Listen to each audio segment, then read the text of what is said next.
پھر ہم بنو سعد میں اپنے گھروں کو آ گئے۔ یہ حلیمہ سعدیہ فرما رہی ہیں، مجھے معلوم نہیں کہ اللہ کے روئے زمین کا کوئی خطہ ہمارے علاقے سے زیادہ قحط زدہ تھا۔ یعنی اس وقت جو ہے زمین سوکھ چکی تھی، بارش جو ہے نہیں ہو رہی تھی، فصل ختم ہو گئی تھی، اور پورے دنیا کی یہی حالت تھی، لیکن ان کا گاؤں اس میں سب سے زیادہ متاثر ہو گیا تھا، یعنی سب سے زیادہ قحط ان کے ہی گاؤں میں تھا۔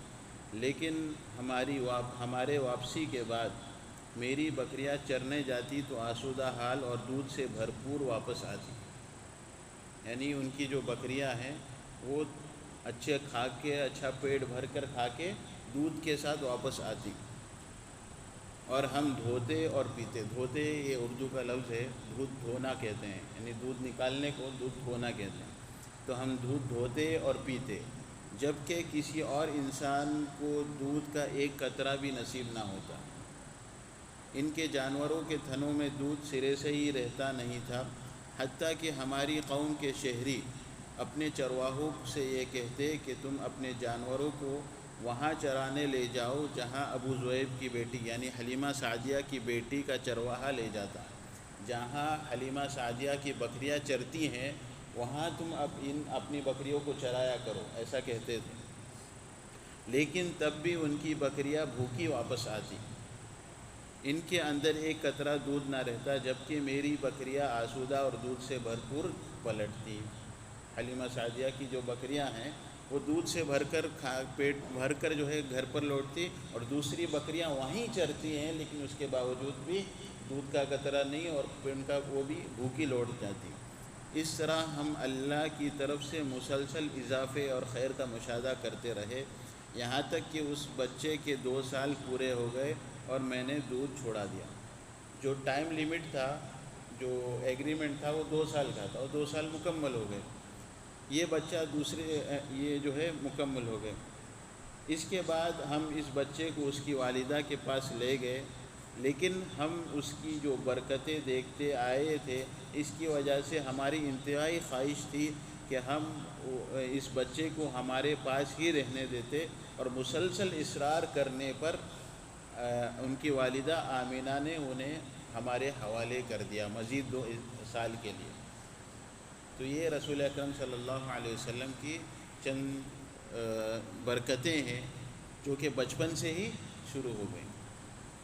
تو برکت کی جو ہے 2 قسمیں ہیں۔ برکت کی کتنی قسمیں ہیں؟ 2 قسمیں، ایک برکت معنوی ہے اور ایک برکت ذاتی۔ برکت ذاتی کا مطلب کیا ہے؟ ایک انسان کے وجود کی وجہ سے ہی برکت شروع ہو جاتی ہے، یعنی رسول اکرم صلی اللہ علیہ وسلم کے وجود سے ہی برکتیں شروع ہو گئی، بچپن سے ہی دیکھیے برکتیں نازل ہونے لگی، برکتیں شروع ہو گئی، یہ بولتا ہے برکت ذاتی۔ برکت ذاتی جو ہے انبیاء کے ساتھ خاص ہے، صرف انبیاء کے ساتھ خاص ہے۔ دوسرا ہوتا ہے برکت معنوی۔ برکت معنوی کا مطلب کیا ہے؟ کچھ اچھے اعمال کرنے کی بنا پر یا گناہوں سے بچنے کی بنا پر، تقوی اختیار کرنے کی بنا پر برکتیں نازل ہوتی ہیں، یہ ہر انسان کے ساتھ ہو سکتا ہے۔ دیکھیے ہم جب اپنے گھروں میں کسی بڑے عالم کو یا کسی ولی کو جو ہے لے جاتے ہیں اس امید کے ساتھ کہ ان کے آنے سے ہمارے گھر پر برکت نازل ہوگی، وہ ان کے وجود کی بنا پر نہیں، ان کے اعمال کی بنا پر، وہ جو اعمال کرتے ہیں یا گناہوں سے بچتے ہیں، تقوی اختیار کرتے ہیں، اس وجہ سے برکتیں نازل ہو سکتی۔ اگر یہی کام گھر کا کوئی افراد کر لیتا ہے تو بھی برکتیں نازل ہو سکتی۔ تو برکت معنوی جو ہے ہر مسلمان کے ساتھ ہو سکتا ہے، خاص ہو سکتا ہے۔ کوئی بھی مسلمان اگر واقعی قرآن و سنت کے مطابق اپنی زندگی گزارتا ہے تو اس کے بنا پر برکتیں نازل ہو سکتی ہیں، لیکن وجود کے اعتبار سے صرف رسول اللہ اور انبیاء کے ساتھ وہ برکتیں خاص ہیں۔ دیکھیے رسول اکرم صلی اللہ علیہ وسلم جب وضو کیا کرتے تھے تو صحابہ آپ کے وضو کو لے کر اپنے اوپر مسلتے تھے، اور خود آپ صلی اللہ علیہ وسلم نے اپنے بال مبارک کو اپنے صحابہ میں تقسیم بھی کیا۔ تو یہ برکت ذاتی ہے۔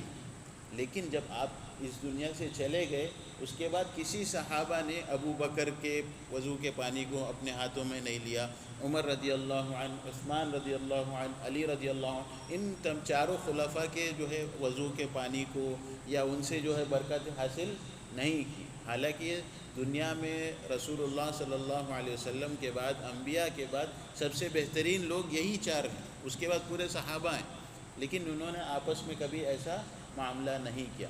تو ان کے زمانے کے بعد دوسرے لوگ جو آتے ہیں، ان کے وضو کے پانی کو ہم جو ہے لے کے مسح کرے، یا ان کے ہاتھ کو جو ہے اس کو ان کے ہاتھ کو پکڑ کے یہ سمجھے کہ برکت نازل ہوگی، ان کے پاؤں کو پکڑے، یعنی ان کے سامنے جھکیں، یہ انسان کو شرک تک لے جا سکتا ہے۔